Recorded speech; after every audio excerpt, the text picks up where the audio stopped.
in a palace or a parliament. It happened in silence. No flags, no cameras, no press releases. Just a dimly lit conference room deep beneath Addis Ababa, shielded by layers of concrete and encryption, where the air itself seemed to hum with consequence. Phones were locked away. Signals were jammed. Translators whispered instead of speaking. 47 seats were filled, some by presidents, others by ministers, technocrats, and shadow figures whose names never appeared on ballots but whose influence shaped nations. Outside, the world went on as usual. Inside, Africa was deciding whether it would remain a digital colony or become a digital superpower. For decades, the continent had been watched, studied, extracted from. Data flowed outward like raw minerals once had. African clicks, movements, conversations, biometrics, financial transactions, harvested, analyzed, monetized elsewhere. Servers sat on foreign soil. Payment rails ran through distant capitals. Algorithms that shaped African lives were trained without African consent. And now, quietly, deliberately, Africa was preparing to cut the cord. The plan had no public name at first. It lived in encrypted documents, in midnight video calls spanning time zones, in the minds of young engineers who had grown tired of building futures for other people's companies. It was whispered about in tech hubs from Lagos to Nairobi, in universities in Accra, in innovation labs in Kigali, in underground fiber rooms in Johannesburg. By the time Western intelligence agencies noticed unusual data traffic patterns between African capitals, it was already too late.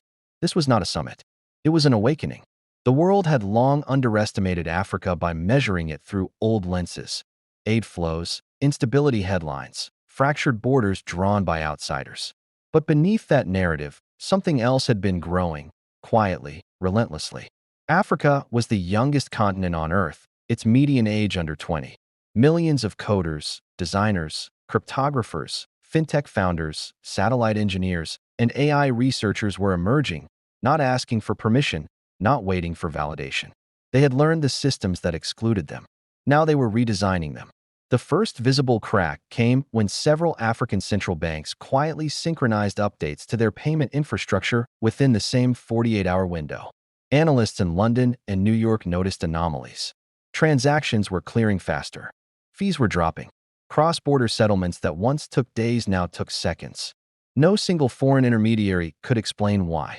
Then came the announcement that shocked the markets: a continental digital payment backbone, interoperable across 47 nations, bypassing legacy systems that had taxed African trade for generations. Western media initially laughed it off. Pundits called it ambitious, unlikely, symbolic. Africa, they said, couldn't even agree on visas. How could it agree on digital sovereignty? But behind the scenes, panic crept in. Because this was not just about payments. This was about power.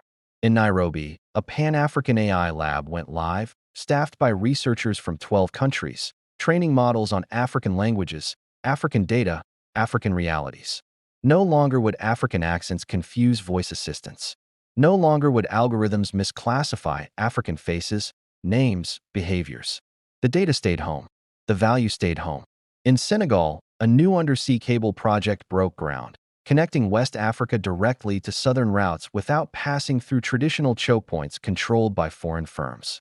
In Egypt and South Africa, satellite launches carried payloads designed to stitch the continent together in a sovereign communications mesh. No single switch could shut Africa off anymore.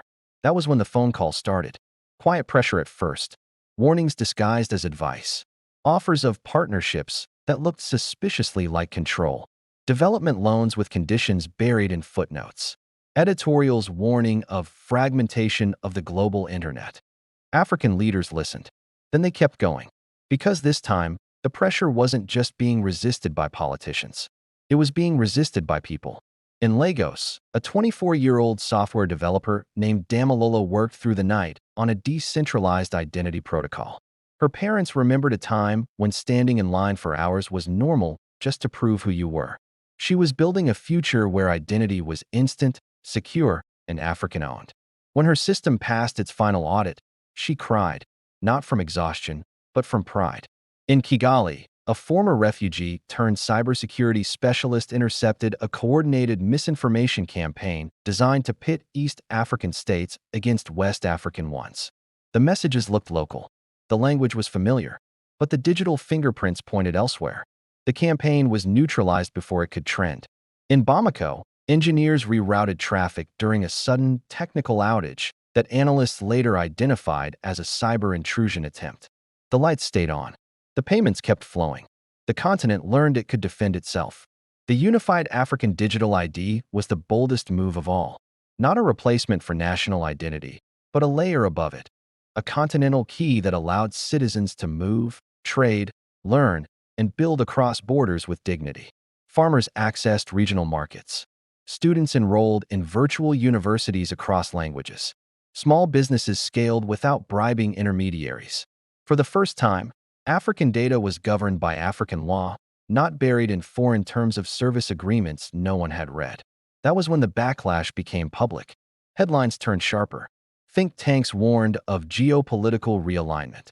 Executives from big tech flew in and out of capitals with unprecedented urgency. Sanctions were quietly discussed. Credit ratings were reviewed. Anonymous sources spoke of risks to global stability. What they meant was simple. Africa was no longer predictable. Inside the alliance, tensions rose.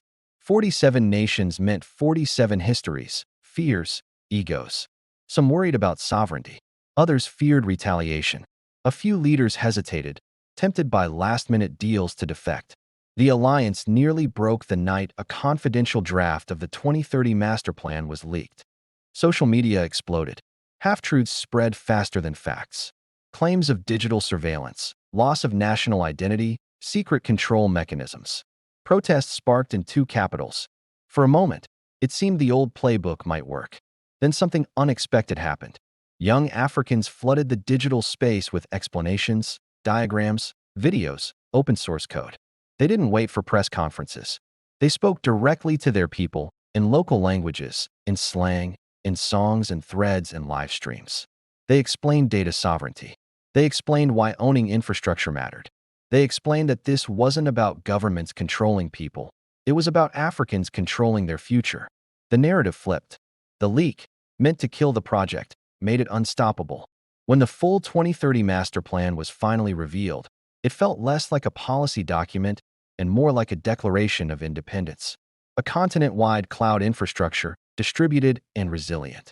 Pan-African fintech rails connecting rural cooperatives to global markets. AI systems trained to solve African problems, climate adaptation, healthcare access, logistics across vast terrains. Massive digital education initiatives aimed at reaching hundreds of millions, turning consumers into creators. This was not a copy of Silicon Valley. It was something new. Markets adjusted. Some investors fled. Others doubled down. Global institutions scrambled to understand a world where Africa spoke with one digital voice. And then came the moment that changed everything.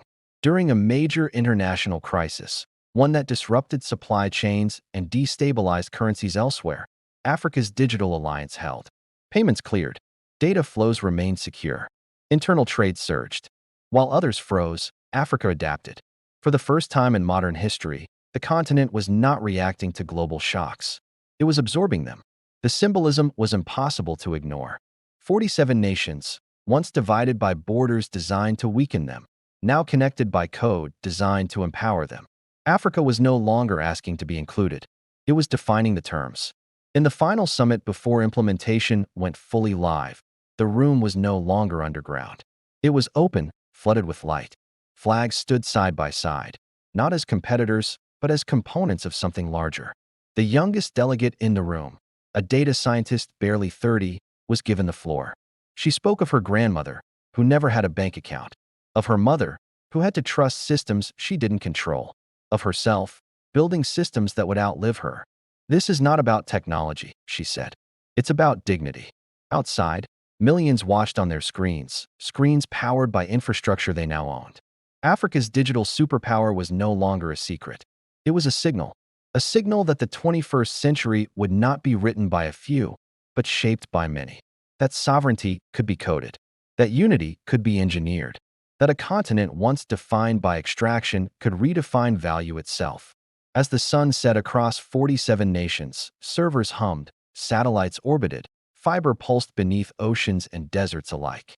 A new architecture of power had come online. And this time, Africa did not ask for permission. It simply connected and moved forward.